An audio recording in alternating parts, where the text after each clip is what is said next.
ఆశీర్వాదము పొందిన కుటుంబం నీ సన్నిధిలోనే నిత్యము స్థిరపరచుము. నీ చిత్తము నెరవేర్చుటయే నా జీవితం.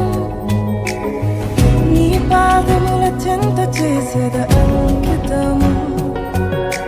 దీవించు దేవా మా కుటుంబమును.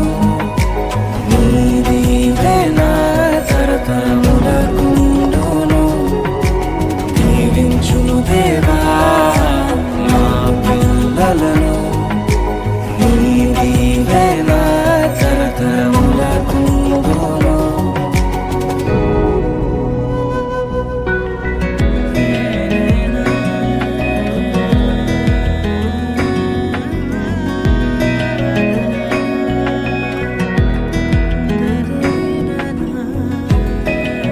ఆశీర్వాదము పొందిన కుటుంబం